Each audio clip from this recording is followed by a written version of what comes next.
ওমরে ফারুক তলোয়ার নিয়ে ছুটলেন, পাগলের মতো ছুটলেন, আর ধৈর্য ধারণ করতে পারেন না। বিশ্বনবীর নূরানি চেহারাটা একবার দেখার জন্য পাগলের মতো ছুটতে আরম্ভ করলেন। ওমরে ফারুককে দারুল আরকামের কাছে আসতে দেখে বিশ্বনবীর চাচা হামজা ইবনে আব্দুল মুত্তালিব এসে বলে, নবী তাড়াতাড়ি দারুল আরকামের ঘর থেকে আপনি পালিয়ে অন্য কোথাও চলে যান। ওই যে ওমর ইবনে খাত্তাব নাঙ্গা তলোয়ার নিয়ে আপনার উপর আক্রমণ করার জন্য ছুটে আসছে গো নবী।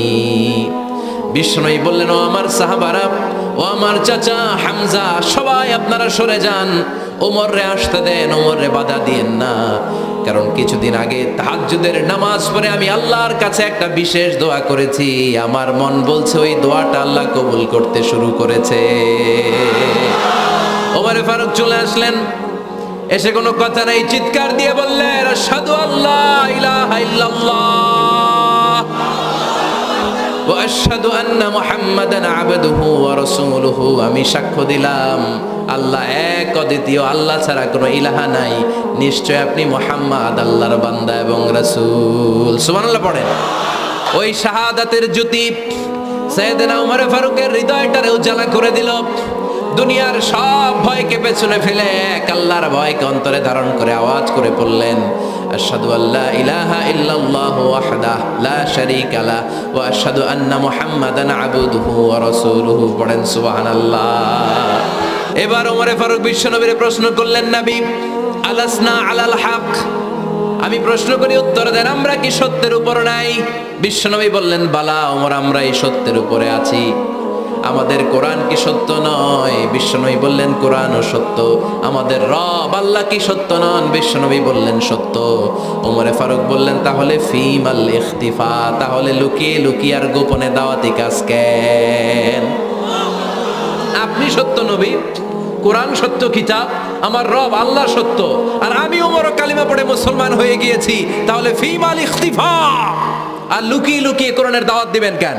বের হন, মক্কার শহরের মাঝখানে চলে আসেন, চিৎকার করে আমরা আল্লাহর নামের ঘোষণা দেব। বিশ্বনবী ডেকে বললেন, না ওমর, এটা মাক্কি জীবন, ওমর এটা মাক্কি জীবন, এখানে দাওয়াতি কাজ করব লুকিয়ে লুকিয়ে, আস্তে আস্তে। আল্লাহ যখন আমাদেরকে বিজয়ী করে দিবেন তখন আমরা প্রকাশ্যে দাওয়াত দিলে কোনো সমস্যা নাই। সাইয়েদনা ওমর ফারুক বলেন, না ও নবী, আমার উপর ছেড়ে দেন, আমি দেখব আপনি আমারে শুধু মক্কার জামিনে একটা মিছিল দেওয়ার অনুমতি দেন। কিসের অনুমতি? আল্লাহর নামের তাকবীর দেওয়ার অনুমতি দেন। বিশ্বনবী বললেন, ঠিক আছে, সাবধানে তাকবীর দিও।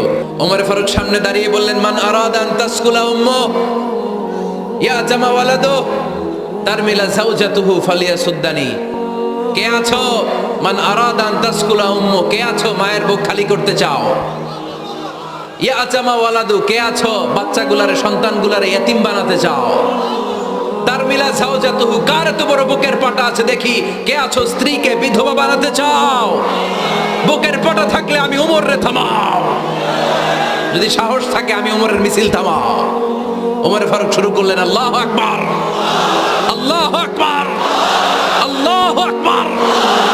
স্লোগান দিতে দিতে সাইয়েদনা ওমরে ফারুক কাবার গিলাফ যে স্পর্শ করলেন, ওমরে ফারুকের এই স্লোগান কেউ থামাতে পারে নাই।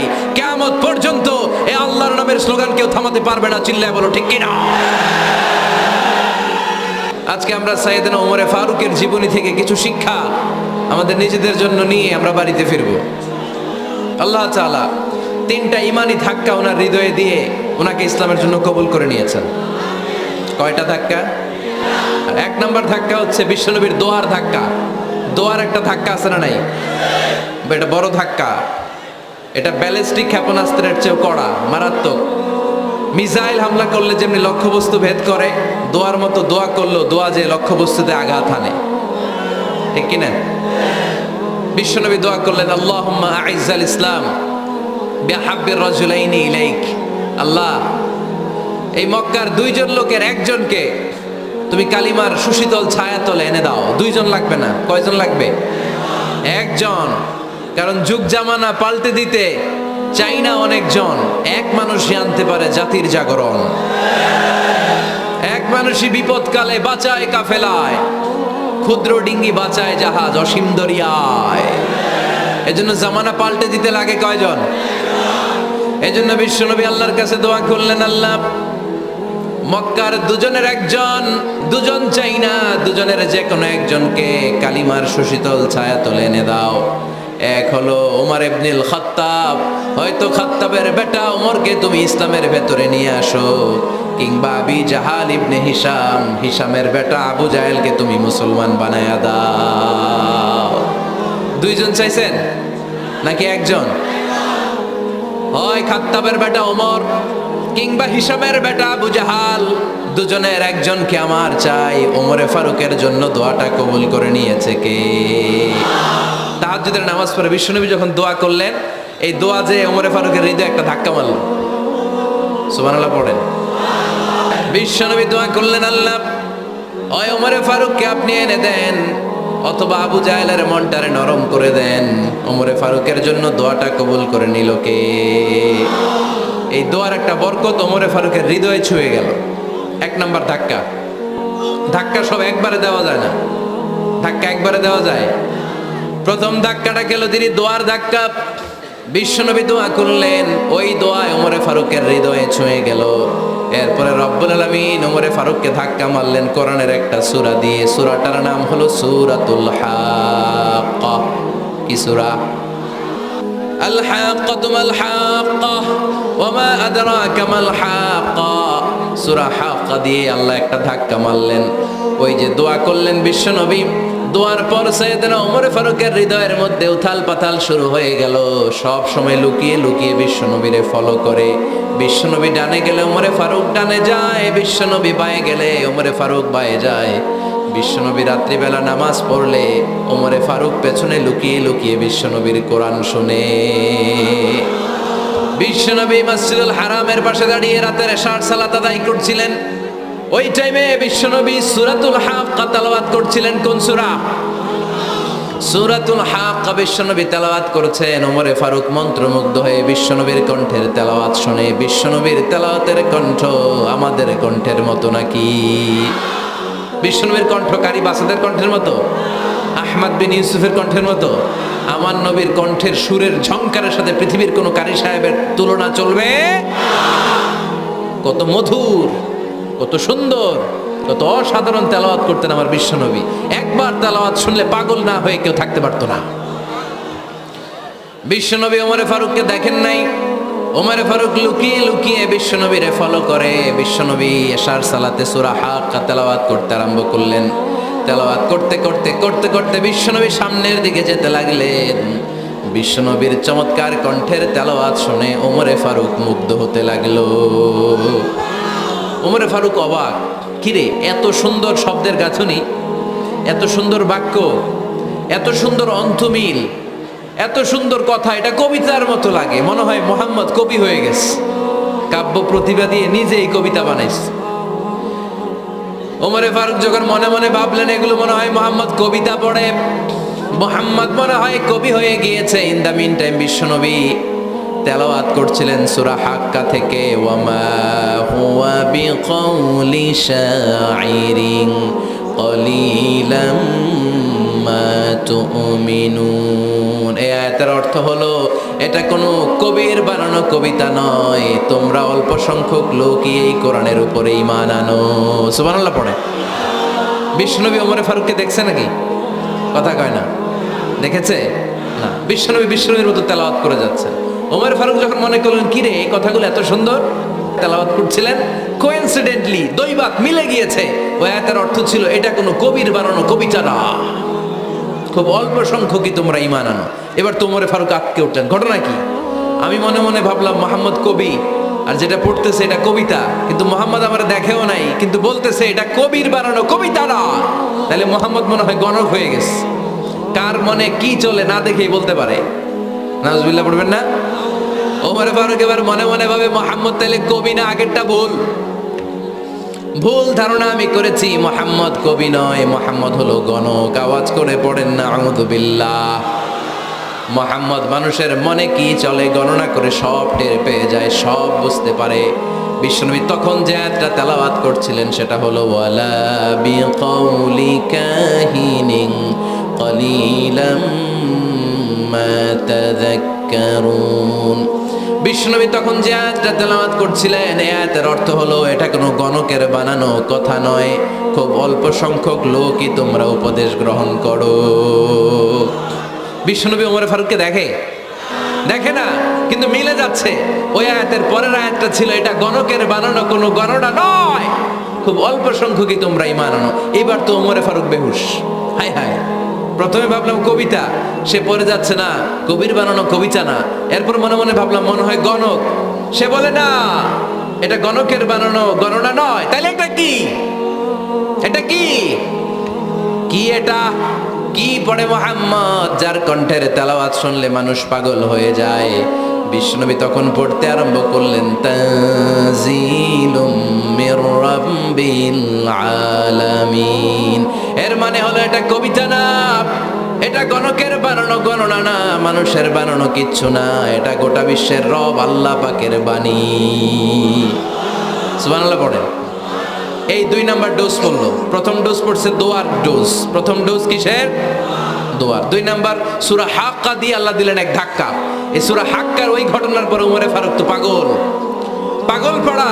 কি ঘটে গেল আমার সাথে ওই দিন? আমি মনে মনে যা ভাবি সব মোহাম্মদ বুঝে। আল্লাহ 2 নাম্বার ডোজ দিলেন সূরা হাক্কা দিয়ে এক ধাক্কা। সুবহানাল্লাহ পড়েন। এরপরে ওমরে ফারুক প্রায় বিশ্বনবীর কথা ভাবেন, বিশ্বনবী কোথায় যান লুকিয়ে লুকিয়ে দেখেন।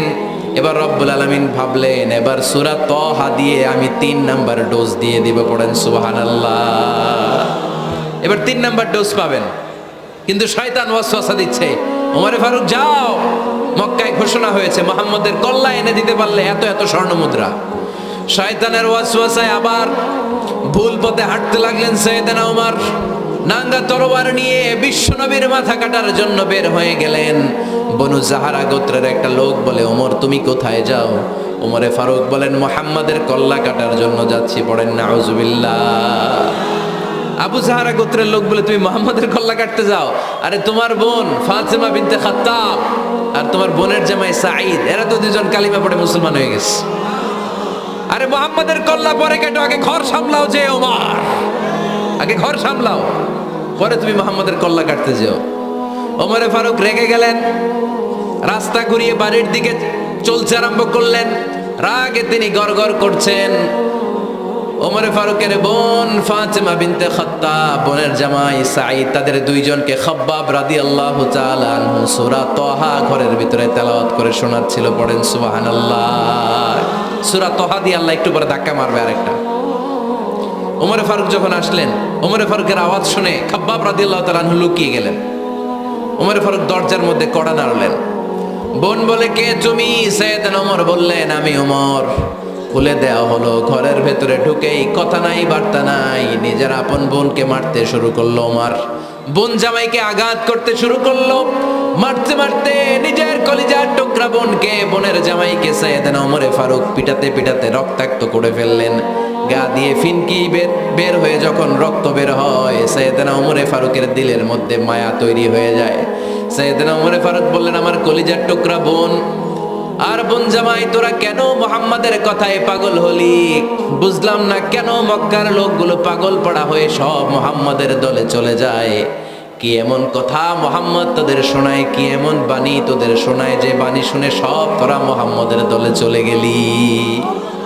কি আছে মুহাম্মাদের কাছে? কি কি জাদুটা? কি জাদু পেলি সেখানে? আমার একটু দেখা। বোন ফাতেমা বলে, না ভাই, ইন্নাকা রিজিস, তুমি নাপাক। লা ইয়ামাসসুহু ইল্লাল মুতাহহারুন, পাক পবিত্র না হয়ে আল্লাহর এই কালামে স্পর্শ করা যায় নাকি? আওয়াজ করে বলেন, স্পর্শ করা যায়? ভাই তুমি গোসল করে আসো, তাহলে তোমার হাতে তুলে দিব, তুমি পড়লেই বুঝতে পারবা কি আছে আল্লাহর এই কোরআনে। সুবহানাল্লাহ পড়েন। সাইয়েদনা ওমর ফারুক গোসল করে আসলেন। বোন আবার সূরা তাহা চামড়ার মধ্যে সূরাতু তাহার কিছু অংশ লিখে খাব্বাব রাদিয়াল্লাহু তাআলা আনহু লুকিয়েছিলেন। ওনার হাত থেকে সূরা তাহার অংশটা নিয়ে সাইয়েদনা ওমর ফারুকের বোন ওমর ফারুকের হাতে দিয়ে বলল, ভাই তুমি আসার আগে এই অংশটা সবাই মিলে তেলাওয়াত করছিলাম। ওমর ফারুকের হৃদয়টা তখন একেবারে নরম, কারণ আগে ধাক্কা খাইছে কয়টা, এবার দিবে সূরা তাহার ধাক্কা। ওমর ফারুক হাতে নিলেন, খুব ভালো আরবি জানতেন। চমৎকার আরবির অর্থ বুঝতেন, কারণ আরবি ভাষাভাষী মানুষ। হাতে নিয়ে নজর দেওয়ার পরে ওনার চোখ দিয়ে দাঁড় দাঁড় করে পানি বের হয়ে গেল। ওমরে ফারুক আয়াতগুলোর দিকে তাকিয়ে পড়তে আরম্ভ করলেন, তহা মা আনজালনা আলাইকাল কুরআনা লিতাশকা ইল্লা তাযকিরাতাল লিমান ইয়াখশা তানজিলাম মিম্মান খালাকাল আরদা ওয়াস সামাওয়াতিল উলা। পড়েন সুবহানাল্লাহ। উনি পড়তে আরম্ভ করলেন, তহা মা আনজালনা আলাইকাল কুরআনা লিতাশকা, এই কোরআনকে হতভাগা জাতি হিসেবে থাকার জন্য তোমাদের উপর নাজিল করি নাই। তানজিলাম মিম্মান খালাকাল আরদা ওয়াস সামাওয়াতিল উলা, এটা ওই রবের পক্ষ থেকে, ওই সত্তার পক্ষ থেকে নাজিল হয়েছে যেই রব জমিন তৈরি করেছেন, যেই রব বিশাল সুবিশাল আকাশও তৈরি করেছেন। সুবহানাল্লাহ পড়েন। সূরা তহার এই চমৎকার অসাধারণ শব্দ গাঁথুনি দিয়ে এই আয়াতগুলো যখন পড়তে আরম্ভ করলেন, ওমরে ফারুক আর নিজের উপর ব্যালেন্স রাখতে পারলেন না, আর ধরে রাখতে পারলেন না। এবার ডাইরেক্ট অ্যাকশন। এবার কি 3 নাম্বার ধাক্কা খেয়ে, সূরা তহার ধাক্কা খেয়ে আর সামলাতে পারলেন না, পাগলের মতো হয়ে গেলেন। বলতে আরম্ভ করলেন, আইনা মুহাম্মদ, মুহাম্মদ কোথায়? সাইয়েদনা খাব্বাব বললেন, বিশ্বনবী সাফা পাহাড়ের পাদদেশে দারুল আরকাম ইবনে আবিল আরকামের ঘরে বসে বসে লুকিয়ে লুকিয়ে কোরআনের দাওয়াত দিচ্ছে। ওমর, তুমি যদি মুহাম্মদ সাল্লাল্লাহু আলাইহি ওয়াসাল্লামের দেখা পেতে চাও, তাড়াতাড়ি দারুল আরকামের ঘরের দিকে ছুটে যাও। ওমরে ফারুক তলোয়ার নিয়ে ছুটলেন, পাগলের মতো ছুটলেন, আর ধৈর্য ধারণ করতে পারেন না। বিশ্বনবীর নূরানি চেহারাটা একবার দেখার জন্য পাগলের মতো ছুটতে আরম্ভ করলেন। ওমরে ফারুককে দারুল আরকামের কাছে আসতে দেখে বিশ্বনবীর চাচা হামজা ইবনে আব্দুল মুত্তালিব এসে বলে, নবী তাড়াতাড়ি দারুল আরকামের ঘর থেকে আপনি পালিয়ে অন্য কোথাও চলে যান। ওই যে ওমর ইবনে খাত্তাব নাঙ্গা তলোয়ার নিয়ে আপনার উপর আক্রমণ করার জন্য ছুটে আসছে গো নবী। বিশ্বনবী বললেন, ও আমার সাহাবারা, ও আমার চাচা হামজা, সবাই আপনারা সরে যান, ওমররে আসতে দেন, ওমররে বাধা দিয়েন না। কারণ কিছুদিন আগে তাহাজ্জুদের নামাজ পড়ে আমি আল্লাহর কাছে একটা বিশেষ দোয়া করেছি, আমার মন বলছে ওই দোয়াটা আল্লাহ কবুল করতে শুরু করেছে। ওমরে ফারুক চলে আসলেন, এসে কোনো কথা নাই, চিৎকার দিয়ে বললেন, আশহাদু আল্লা ইলাহা ইল্লাল্লাহ ওয়া আশহাদু আন্না মুহাম্মাদান আবদুহু ওয়া রাসূলুহু, আমি সাক্ষ্য দিলাম আল্লাহ এক, অদ্বিতীয়, আল্লাহ ছাড়া কোনো ইলাহা নাই, নিশ্চয় আপনি মুহাম্মদ আল্লাহর বান্দা এবং রাসূল। সুবহানাল্লাহ পড়েন। এই কালমা শাহাদাতের ভেতরে আল্লাহর কথা, আমার নবীর কথা ঢুকিয়ে দিয়েছে কে? ঝিনুকের ভেতর লুকিয়ে থাকে যেমন মতি, ঝিনুকের ভেতর লুকিয়ে থাকে যেমন মতি, কালমা শাহাদাতে আছে আল্লাহর জ্যোতি, কালমা শাহাদাতে আছে আল্লাহর জ্যোতি। পড়েন, ঝিনুকের ভেতর লুকিয়ে থাকে যেমন মতি, ঝিনুকের ভেতর লুকিয়ে থাকে যেমন মতি, কালমা শাহাদাতে আছে আল্লাহর জ্যোতি, কালমা শাহাদাতে আছে আল্লাহর জ্যোতি। পড়েন আল্লাহু আকবার। ওই শাহাদাতের জ্যোতি সাইয়েদনা ওমর ফারুকের হৃদয়টারে উজালা করে দিল। দুনিয়ার সব ভয়কে পেছনে ফেলে এক আল্লাহর ভয়কে অন্তরে ধারণ করে আওয়াজ করে পড়লেন, আশহাদু আল্লা ইলাহা ইল্লাল্লাহু ওয়াহদাহু লা শারীকা লাহু ওয়া আশহাদু আন্না মুহাম্মাদান আবদুহু ওয়া রাসূলুহু। পড়েন সুবহানাল্লাহ। 3টা ধাক্কা। প্রথম ধাক্কাটা দোয়া, দ্বিতীয় ধাক্কা হাক্কা, তৃতীয় ধাক্কা সূরা তাহা। 3টা ধাক্কার মাধ্যমে সাইয়েদনা ওমর ফারুককে মুসলমানদের লিডার বানায় দিল কে? ওমর ফারুক কালিমা পড়ে মুসলমান হয়ে গেছে। মুসলিম সাহাবাদের মধ্যে আনন্দের বন্যা বয়ে গেল। বিশ্বনবী খুশি হয়ে গেলেন, আল্লাহ শুকরিয়া করলেন, আল্লাহ তুমি আমার দোয়া ফিরিয়ে দাও নাই, আমি বলেছি দুজনের একজনকে চাই, তুমি ওমরে ফারুককে দান করেছো। পড়েন আলহামদুলিল্লাহ। এবার ওমরে ফারুক বিশ্বনবীর প্রশ্ন করলেন, নবী আলাসনা আলাল হক, আমি প্রশ্ন করি উত্তর দেন, আমরা কি সত্যের উপর নাই? বিশ্বনবী বললেন, বালা ওমর, আমরা এই সত্যের উপরে আছি। আমাদের কোরআন কি সত্য নয়? বিশ্বনবী বললেন কোরআনও সত্য। আমাদের রব আল্লাহ কি সত্য নন? বিশ্বনবী বললেন সত্য। ওমরে ফারুক বললেন তাহলে ফিমাল ইখতিফা, তাহলে লুকিয়ে লুকিয়ে আর গোপনে দাওয়াতি কাজ কেন? আপনি সত্য নবী, কোরআন সত্য কিতাব, আমার রব আল্লাহ সত্য, আর আমি ওমর কালিমা পড়ে মুসলমান হয়ে গিয়েছি, তাহলে ফিমাল ইখতিফা, আর লুকিয়ে লুকিয়ে কোরআনের দাওয়াত দিবেন কেন? বের হন, মক্কার শহরের মাঝখানে চলে আসেন, চিৎকার করে আমরা আল্লাহর নামের ঘোষণা দেব। বিশ্বনবী ডেকে বললেন না, ওমর এটা মাক্কি জীবন, ওমর এটা মাক্কি জীবন, এখানে দাওয়াতি কাজ করব লুকিয়ে লুকিয়ে আস্তে আস্তে। আল্লাহ যখন আমাদেরকে বিজয়ী করে দিবেন তখন আমরা প্রকাশ্যে দাওয়াত দিলে কোনো সমস্যা নাই। সাইয়েদনা ওমর ফারুক বলেন না, ও নবী আমার উপর ছেড়ে দেন, আমি দেখব আপনি আমারে শুধু মক্কার জামিনে একটা মিছিল দেওয়ার অনুমতি দেন। কিসের অনুমতি? আল্লাহর নামের তাকবীর দেওয়ার অনুমতি দেন। বিশ্বনবী বললেন ঠিক আছে, সাবধানে তাকবীর দিও। ওমরে ফারুক তাকবীর দেওয়ার জন্য লক্ষ্য খুঁজতে আরম্ভ করলেন। মুসলিম 11 জন সাহাবাকে খুঁজে পেলেন। কয়জন? ওমরে ফারুক বললেন 11 জনই চলবে। 11 জনকে 2 লাইন করলেন। কয় লাইন? পিছনে 6 জন, সামনে 5 জন। পিছনের লাইনের নেতা বানিয়ে দিলেন বিশ্বনবীর চাচা হামজা ইবনে আব্দুল মুত্তালিবকে। প্রথম লাইনের 5 জনের নেতৃত্ব দিতে আরম্ভ করলেন সাইয়েদনা ওমরে ফারুক নিজেই। 2 লাইন তাকবীর দিতে জানলে বেশি মানুষ লাগে না, 10 জন দিয়ে গোটা বিশ্বটারে কাঁপিয়ে দেয়া যায়। 11 জন, 6 আর 5। ওমর ফারুক সামনে দাঁড়ালেন। ওমর ফারুক সামনে দাঁড়িয়ে এবার আল্লাহর নামের স্লোগান দিবেন। ওমর ফারুক বললেন আমরা খুব লম্বা চূড়া স্লোগান দিব না, খুব ছোট্ট, দারুল আরকামের ঘর থেকে কাবা ঘর পর্যন্ত, বাইতুল্লাহ পর্যন্ত, এতটুকু জায়গা আমরা তাকবীর দিতে দিতে সামনের দিকে এগোবো, পৃথিবীর কোনো শক্তি আমাদেরকে থামায় দিতে পারবে না। ওমর ফারুক তখন এক বাক্যের একটা ভাষণ দিলেন। কয় বাক্যের? ওমর ফারুক সামনে দাঁড়িয়ে বললেন মান আরাদান তাসকুলা উম্মু ইয়া জামা ওয়ালাদু তারমিলা যাওজাতুহু ফালিয়াসুদ্দানি। কে আছো? মান আরাদান তাসকুলা উম্মু, কে আছো মায়ের বুক খালি করতে চাও? ইয়া জামা ওয়ালাদু, কে আছো বাচ্চাগুলারে, সন্তানগুলারে ইতিম বানাতে চাও? তারমিলা যাওজাতুহু, কার এত বড় বুকের পাটা আছে দেখি, কে আছো স্ত্রীকে বিধবা বানাতে চাও? বুকের পাটা থাকলে আমি ওমরে থামাও, যদি সাহস থাকে আমি ওমরের মিছিল থামাও। ওমর ফারুক শুরু করলেন আল্লাহু আকবার, আল্লাহু আকবার, আল্লাহু আকবার। স্লোগান দিতে দিতে সাইয়েদনা ওমর ফারুক কাবার গিলাফ যে স্পর্শ করলেন, ওমর ফারুকের এই স্লোগান কেউ থামাতে পারে নাই। কিয়ামত পর্যন্ত এই আল্লাহর নামের স্লোগান কেউ থামাতে পারবে না। চিল্লায় বলো ঠিক কিনা?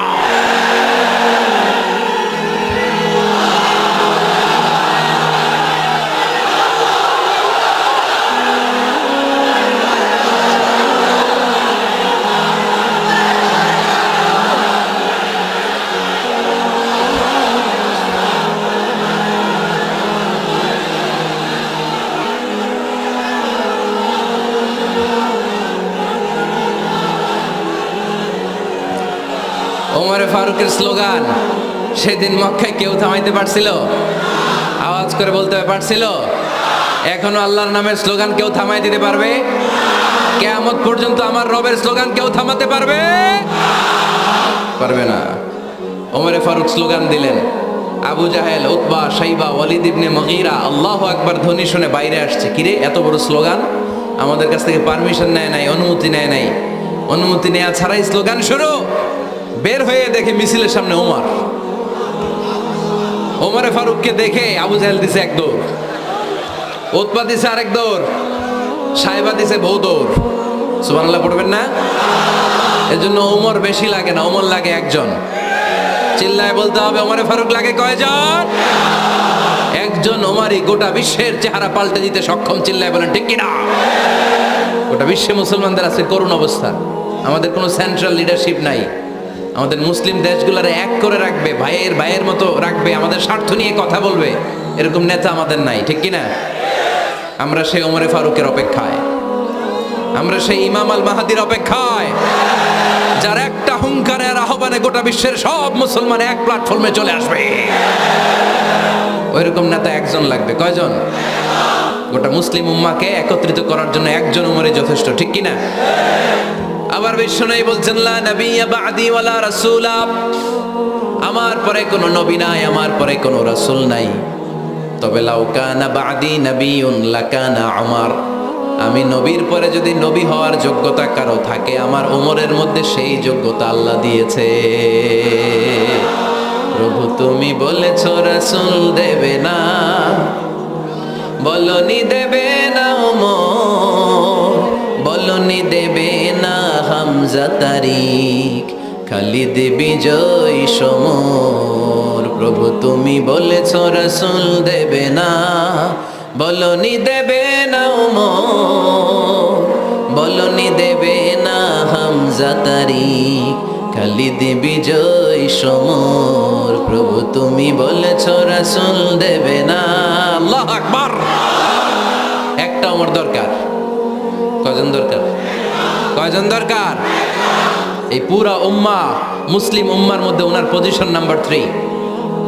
ওমর ফারুকের পজিশন নাম্বার 1 নম্বর পজিশন বিশ্বনবীর সাল্লাল্লাহু আলাইহি ওয়াসাল্লাম। দ্বিতীয় পজিশন আবু বকর। আর 3 নম্বর পজিশন, সুবহানাল্লাহ পড়বেন না?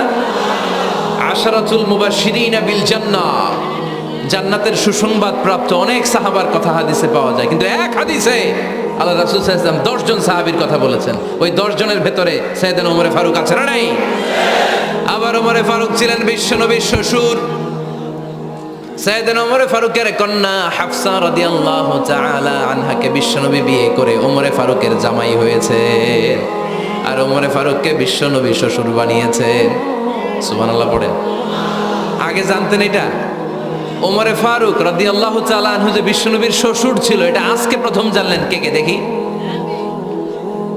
দেখছেন? অনেকেই জানে না। মাশাআল্লাহ, হাত নামান, আমরা জেনে নিব, জানতে কোনো সমস্যা নাই।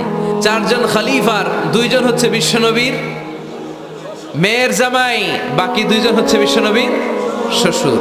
সাইয়েদনা উসমান রাদিয়াল্লাহু তাআলা আনহুর কাছে বিশ্বনবী সাল্লাল্লাহু আলাইহি ওয়াসাল্লাম 2 কন্যাকে বিয়ে দিয়েছেন। বিশ্বনবী সাল্লাল্লাহু আলাইহি ওয়াসাল্লামের মোট কন্যা 4 জন। কয়জন? বড় মেয়ের নাম যায়েনব রাদিয়াল্লাহু তাআলা আনহা, ওনার স্বামীর নাম ছিল আবুল আস ইবনে রাবি'।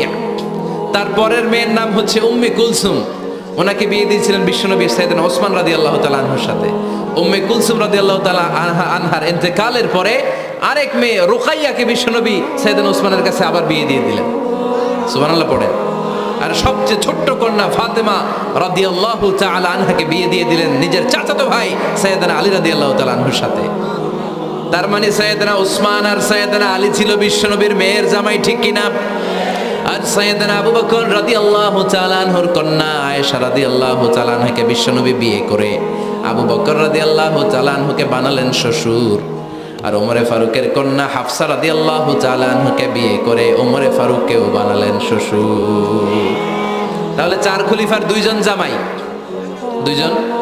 আওয়াজ করে বলতে হবে, 4 খলিফার 2 জন, বাকি 2 জন। কোন ব্যক্তিকে যদি আল্লাহ তাআলা জ্ঞান দেয়, আবার যদি তাকওয়ার গুণ দেয়, জ্ঞানও আছে আবার আল্লাহর ভয়ও আছে, এই লোকেরা কেউ থামায় রাখতে পারবে না। এরা কেউ থামায় রাখতে পারে না, সে গোটা বিশ্ব জয় করবে। সাইয়েদনা ওমর ফারুককে আল্লাহ তাআলা জ্ঞানও দিয়েছেন, আবার তাকওয়াও দিয়েছেন। সুবহানাল্লাহ পড়ে। বিশ্বনবী সাল্লাল্লাহু আলাইহি ওয়াসাল্লাম স্বপ্ন দেখলেন, বিশ্বনবী দুধ খাচ্ছেন, আঙ্গুলের ভেতর দিয়ে ফাঁক দিয়ে দুধ বের হয়, বিশ্বনবী দুধ খাচ্ছেন।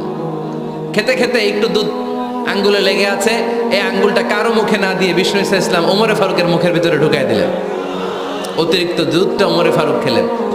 সাহাবারা বললেন, মাযা ওয়ালতা বিহি ইয়া রাসূলুল্লাহ, হে আল্লাহর রাসূল, এই স্বপ্ন দিয়ে কি বুঝালেন? বুঝলাম না। বিশ্বনবী সাল্লাল্লাহু আলাইহি ওয়াসাল্লাম বললেন, আউয়ালতু বিহি আল ইলম, এটা দিয়ে আমি জ্ঞান বুঝিয়েছি, কারণ অতিরিক্ত দুধের অংশটা আমি কাউরে না দিয়ে ওমরকে দিয়েছি, তার মানে ওমরের জ্ঞানের কোনো তুলনা হয় না। এজন্য স্বপ্নে যদি কেউ দেখেন আপনি দুধ পান করছেন, এটা প্রমাণ করে আল্লাহ তাআলা আপনাকে দ্বীনের জ্ঞান দান করবে।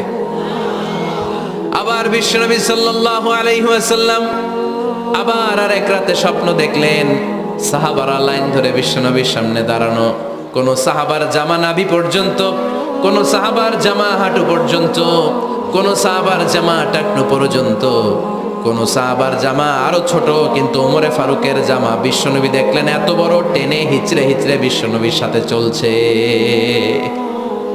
সুবহানাল্লাহ পড়বেন না? সাহাবারা বললেন মাযা ওয়ালতা বিহি ইয়া রাসূলুল্লাহ, হে আল্লাহর রাসূল এটা দিয়ে আপনি কি বোঝাতে চাইলেন? বিশ্বনবী বললেন আউয়ালতু বিহি আত-তাকওয়া, এটা দ্বারা আমি দিনদারি বোঝালাম, তাকওয়া বোঝালাম। সুবহানাল্লাহ পড়েন। বিশ্বনবী দেখলেন কোন সাহাবার জামা এতটুকু, কোন সাহাবার জামা এত লম্বা, কোন সাহাবার জামা পা পর্যন্ত লম্বা। আর সাইয়েদনা ওমর ফারুককে দেখলেন ওনার জামা এত লম্বা, ওমর ফারুক টেনে হিচড়ে জামা নিয়ে চলতেছে। বিশ্বনবী বুঝাতে চাইলেন ওমরের যেহেতু জামা লম্বা, ওমরের ভেতরে আল্লাহর ভয়, দিনদারিও খুব বেশি। চিল্লায় বলেন ঠিক কিনা? জ্ঞানও দিয়েছেন আবার দিনদারিও দিয়েছেন। এই দুইটা জিনিস যদি থাকে এই পৃথিবীতে তাকে সফল রাষ্ট্রনায়ক বানায় দেয় কে?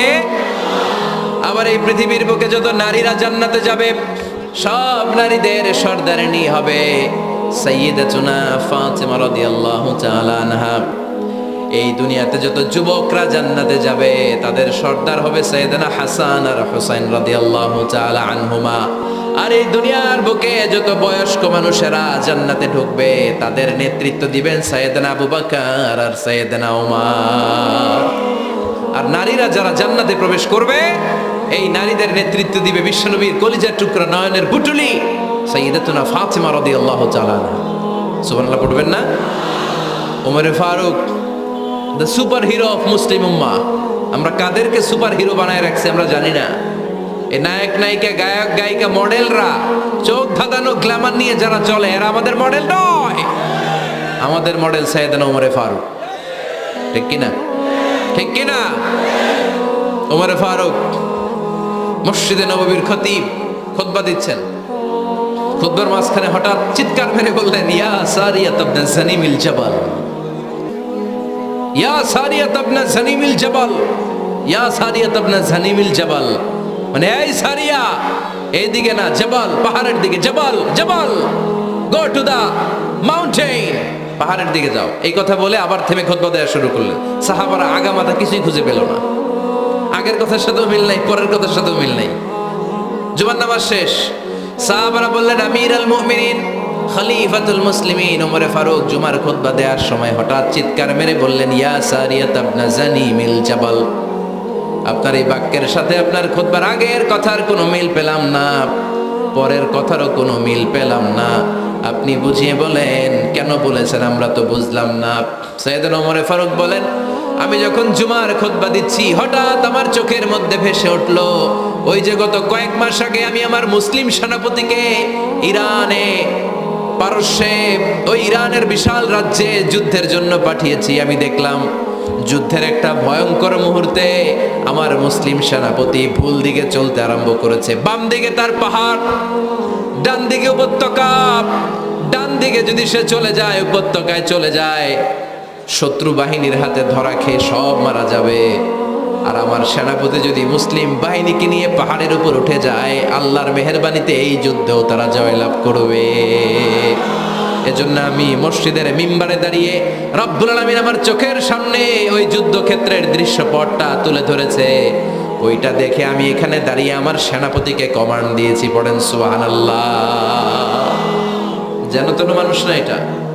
জুমার মিম্বারে দাঁড়িয়ে হাজার কিলোমিটার দূর পারস্যে কি হচ্ছে সেটাও দেখতে পেতেন আল্লাহর মেহেরবানিতে। সুবহানাল্লাহ পড়েন। সাহাবারা বিশ্বাস করে নিলেন, কিন্তু মুনাফিক টাইপের যেগুলো এগুলো বলে এটা আবার কেমন কথা, উনি আছেন মদিনার মিম্বারের মধ্যে দাঁড়িয়ে হাজার হাজার কিলোমিটার দূরে কি হচ্ছে উনি দেখবেন কেমনে। এরা বিশ্বাস করলো না। সাহাবারা সবাই বিশ্বাস করলো, মুনাফিকগুলো বিশ্বাস করলো না। তারা মনে মনে ভাবলো এই মুসলিম সেনাপতি বিজয়ের বেশে যেদিন মদিনায় আসবে আমরা মদিনার উপকণ্ঠে দাঁড়িয়ে থাকবো, ওদেরকে জিজ্ঞেস করবো এমন এমন দিন ওমরে ফারুকের কণ্ঠের কোনো আওয়াজ শুনতে পেরেছিলে কিনা। বিজয়ী বেশে সাহাবারা যখন ফিরে আসতো সব মুমিনরা আহলান ওয়া সাহলান জানাতে ওনাদেরকে রিসিভ করতে যেত, মুনাফিকগুলো যেত না। কিন্তু ওই দিন মুনাফিকরা সবার আগে যায় হাজির। মুসলিম সেনাপতি যখন ঢুকলো জিজ্ঞেস করলো মুসলিম সেনাপতি এত দিন আগের কথা, জুমার দিন দুপুরবেলা যুদ্ধক্ষেত্রে হঠাৎ করে আমিরুল মুমিনিনের কোনো কথা তুমি তোমার কান দিয়ে শুনতে পেরেছিলে কিনা বলো। সেনাপতি বলল তোমরা কেমন করে বুঝলা, কেমন করে তোমরা জানলা? তোমরা ঠিকই জেনেছো, ঠিকই ধরেছো, ঠিকই বলেছো। যুদ্ধের কঠিন মুহূর্তে ভুল করে আমি উপত্যকার দিকে মুসলিম বাহিনীকে নিয়ে ছুটতে আরম্ভ করেছিলাম। হঠাৎ করে আমিরুল মুমিনিনের একটা কণ্ঠ আমার কানের ভেতরে ভেসে আসলো। আমি শুনতে পেলাম, ইয়া সারিয়া তাবদাজানি মিল জাবাল, ডান দিকে উপত্যকার দিকে যেও না, তাড়াতাড়ি বাম দিকে পাহাড়ের উপর চড়ে যা। শুনেছি আমি, আমার নিজ কানে শুনেছি। তোমরা কি করে জানলে? আমি নিজে শুনেছি। সেদিন আমিরুল মুমিনিনের এই ইনস্ট্রাকশন, এই গাইডলাইন যদি আমরা ফলো করতে না পারতাম, শত্রু বাহিনীর হাতে আমরা কচু কাটা হতাম। আমাদের চেহারা, আমাদের আত্মীয় স্বজনরা তোমরা কেউ দেখতে পেতে না। পড়েন সুবহানাল্লাহ। This is our super hero. এভাবে গাইডলাইন দিয়েছেন উম্মাকে, এভাবে ইনস্ট্রাকশন দিয়েছেন। মুসলিম ইতিহাসে প্রথম চিফ জাস্টিস আবু বকর রাদিয়াল্লাহু তাআলা আনহু যখন খলিফা, চিফ জাস্টিস বানাই দিয়েছেন ওমর ফারুককে। সর্বপ্রথম কোরআন সংকলনের পরামর্শ দিয়েছেন সাইয়েদনা ওমর ফারুক। এই যে কোরআন 114 সূরা 30 পারা, আগে কি এরকম ছিল? কথা কন না কেন? আগে গাছের পাতায় লেখা ছিল, পশুর চামড়ায় লেখা ছিল, ওটের হাড্ডির মধ্যে লেখা ছিল কোরআন। এভাবে যখন হাফেজে কোরআন সাহাবারা শহীদ হতে আরম্ভ করলো, এক যুদ্ধে টানা 70 জন হাফেজে কোরআন সাহাবা নিহত হলেন, শহীদ হলেন। ওমর ফারুক তখন আবু বকর রাদিয়াল্লাহু তাআলা আনহুর কাছে যেয়ে বলেন, আবু বকর, আপনি কোরআন জমা করেন, সব কোরআনের কপিগুলো একসাথে করে এরকম একটা কোরআন করেন। আবু বকর বললেন, না, আমার নবী যেটা করেন আমি এটা করতে পারি না। কিন্তু ওমরে ফারুক ছাড়েন, আর এটা করেন, করলে ভালো হবে, গোটা মুসলিম উম্মাহ উপকৃত হবে। বারবার বারবার বারবার সাইয়েদনা আবু বকর রাদিয়াল্লাহু তাআলা আনহুকে এত জোরাজুরি করতেছিলেন, অবশেষে আবু বকর রাদিয়াল্লাহু তাআলা আনহু বললেন, ওমরে ফারুকের জোরাজুরিতে এই কাজের জন্য আল্লাহ তাআলা আমার হৃদয়টারে খুলে দিলেন। আল্লাহ আমার হৃদয়ের ভিতরে ইলহাম করে দিলেন। আর আল্লাহ বুঝাতে চাইলেন, আবু বকর, ওমরের কথাই শোনো, ওমর যেটা বলে তেমনটাই করো। কারণ ওমরে ফারুককে বলা হয় মুহাদ্দিস। কি বলে? সবাই বলেন, কি বলে? মুহাদ্দিস না মিয়া? মুহাদ্দিস মানে যে হাদিস বিশারদ, আর মুহাদ্দিস মানে যার মুখ থেকে আল্লাহর কথাগুলো বেরোয়। আল্লাহ কি বলতে চায়, আল্লাহ তাআলা ওই কথাগুলো, ওই ভাবনাগুলো ওই লোকের মুখ দিয়ে বের করে দেয়। জোরে বলেন সুবহানাল্লাহ। বিশ্বনবী বললেন, লিকুল্লি উম্মাতিন মুহাদ্দিস, সব উম্মতের মধ্যে আল্লাহ তাআলা একজন করে মুহাদ্দিস পাঠায়। আমার উম্মতের মধ্যে মুহাদ্দিস লোকটার নাম হলো ওমর। বিভিন্ন সময়ে ওমর ফারুক যেমনটা ভাবতেন, ঠিক তেমন তেমন কোরআনের আয়াত পাঠিয়েছে কে? মদিনার সবচেয়ে বড় মুনাফিকের নাম হচ্ছে আব্দুল্লাহ ইবনে উবাই ইবনে সালুল।